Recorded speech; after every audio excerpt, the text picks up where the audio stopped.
All right, my next guest has been mentioned a lot on the show as the brand new head coach of the Edmonton Oilers, but this isn't the first time we're going to meet. In fact, I met him at the rink and in, I believe, kindergarten at the age of around 3 or 4 years old. And while he's a smidge younger than me, we went to grade school and high school together. Jay Woodcroft joins me now. Jay, what's going on? I'm doing good, Tim. Thanks for having me on your show. Hey, this is an absolute... I knew this was eventually going to happen. Frankly, it took a little too long to happen, okay? If you say so, it sounds good to me. All right, now I may be misremembering to quote Roger Clemens, but were we not both... we're both the youngest of an all-boy family, and I'll get to that convo a little later on. But were we the youngest kids at the Arrows House League over at Fenside Arena? Like, I started at 3 turning 4. Did you not start playing hockey at, like, 3 turning 4? I think so. You and I were the youngest players in at Fenside Arena and the Toronto Arrows House League. I certainly have a lot of funny old pictures of us being teammates for teams like Blackhorn Steakhouse and such. Shout out Blackhorn Steakhouse. That's awesome. The only picture I have, and I may get to that later, is myself and your brother Todd. But starting early obviously helped your career a little bit more than it helped mine. I mentioned the all-boy family, though, Jay, because I wanted to talk a little bit about your brothers, a little bit about Todd. For those who don't know, Jay's older brothers, Todd and Craig, are both head coaches. Craig in the KHL in Minsk, and Todd is the head man at the University of Vermont after spending time in Winnipeg, among other spots, as an assistant coach. Having all of that in the family, never mind your dad and his brothers, how much has that helped prepare you for this role? Well, I think being the youngest of 3 brothers, you get dragged along to the rink a lot. And I just know growing up, for me, I wanted to do what my 2 older brothers were doing, which is to play a game that they loved. And one of the byproducts of going to all those games and watching your brothers compete at high levels was that I think that that's where I became a student of the game and really watched how teams had success, watch how individuals had success, why certain things happened on the ice surface. And for me, that experience of being the youngest of 3 brothers, like I said, it was a great experience for me. It also meant that I ended up being the goaltender a lot of street hockey games because I was the youngest. Yeah, without a doubt. You get strapped between the pipes. Do you guys have any time to, like, watch each other's games or get on calls to chat about coaching, or now is it just kind of like a chirp or 2 on WhatsApp? Yeah, we talk over text messages and the phone as well. We spend most of our time catching up in the summer times when we all have a chance to take a deep breath and decompress from our years. But that's where most of our hockey talk occurs, in the summer times. Nice. There were kind of 2 crazy sports families in the neighborhood, the McAuliffes and the Woodcrofts. I absolutely love seeing you guys take it to such a high level. So you were an assistant with Todd McLellan in Edmonton, and then you're a head coach in Bakersfield for a couple of years. What was the thing that hit you most getting back into the room with the NHL team? Well, it was interesting. The day was very hectic. So found out early in the morning, had to get my life together and organize tests to cross the border, all that kind of stuff. And really didn't get a chance to think about the message that I wanted to send to the team until I sat down on the plane and, tried to sit down and talk with Dave Manson, who came up with me to Edmonton, and figure out a game plan. We wanted to be aggressively precise in our messaging. We wanted to let our players know that we were excited to be there, that we felt we had something to offer. And, it was an emotional time for our organization, but we wanted our players to know that they could handle whatever challenge was before them.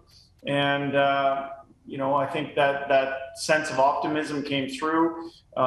We knew that the team could do more and that it can go further. And that's what we're here to do, is help this team move the needle.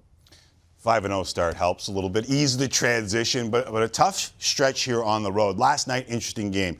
Down 4-1 against the defending Cup champs. Obviously not the start you wanted, but what'd you make of the response?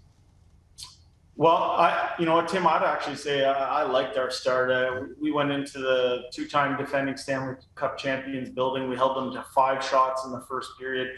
I thought we dictated a lot of the play. We found ourselves down, which that sometimes happens in the game of hockey. But I really liked our stick-to-itiveness, our persistence, and I learned a lot about our team. You know, in that environment against a really good hockey club. I thought we were right there. We had a chance to tie the game late. We hit a post. But there's lots to build off and lots to be optimistic after that game last night. Yeah, the 5 shots on goal in the first period. A big talking point in Edmonton from before you even got there is the starts. And we were talking about it earlier in the show. Giving up that first goal 36 out of 51 games so far this year. How do you change that? Well, I think we talk a lot about mindset heading into games and controlling certain variables. We talk a lot about trying to control or win the 10-minute game, so to speak, to assert your game plan on the other teams. In my experience here over the last 10 days or so, we've had some good starts and we've had some starts that we'd like another crack at. But last night's game, like I said, we head into the two-time Stanley Cup champions building and we held them to 5 shots in the first period, I think 23 or 24 on the night. You know, you do that more often than not and you're playing the game the right way. I think over time, end results take care of themselves. I'm glad you just didn't say score first, because that could have been a good answer. But it would have been a shorter answer. Listen, Mike Smith was great last year. The goals against average .231, save percentage .923.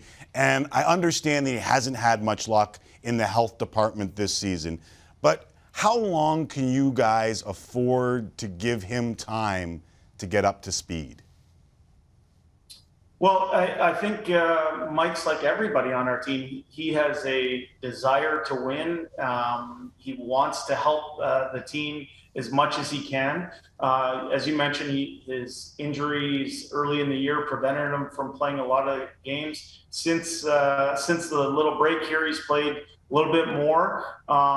He's shown some top flight play. I think of the Islanders game and how he helped us win the game in LA. And you know, he's somebody that I think is an important member of our team. I think him and Mikko give us good options. And you know, is there you know, I think you're referencing maybe a goal or two he might want to have had back over the last few games. Mm-hmm. What I look at as a coach is the things that led to those goals and how the team can be better and how our team can help teammates out in certain situations. And if we can tighten a few things up with the amount of shots that we're giving up, I think it's a recipe going forward that will help us, as I said, move the needle.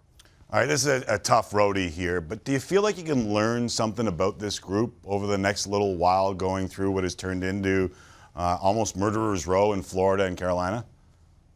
Yeah, I think we answered a few questions last night about hanging with one of the best teams in the National Hockey League this year, but it's the two-time Stanley Cup champions. We were able to come in and give a good account of ourselves in a close game. Obviously, we didn't get the result we wanted.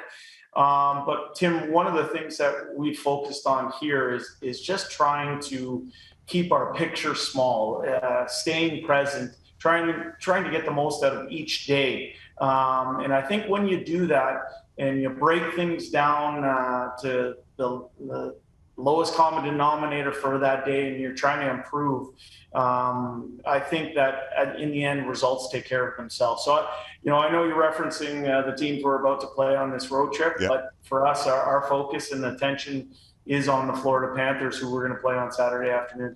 Take care of the days and the years take care of themselves, Mr. Woodcroft. Take care of the day. Listen, before I let you go, I was digging around the old cubbyhole, the old crawl space. And don't worry, nothing too embarrassing here, but I do have a Senator O'Connor 1993 yearbook that I found. And I've bookmarked one of these pages here, Mr. Woodcroft. And I'm going to say to you, it doesn't look that bad. I'll be honest with you. I hope you can see it on this Zoom camera here, but maybe we can get the cameraman to zoom on in and have a look at what we're looking at here. But This is Jay Woodcroft. I believe in grade 11, to me, fine broth of a lad.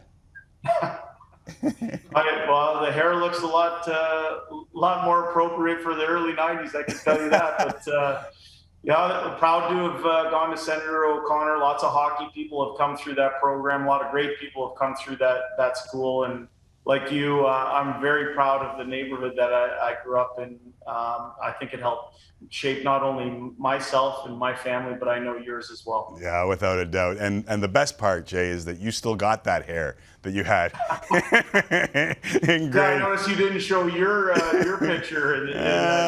Maybe I'll get it by the end of the show. I got to find it first before we get there.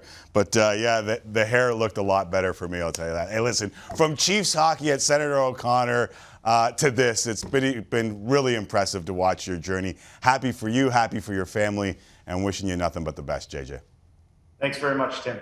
Appreciate it.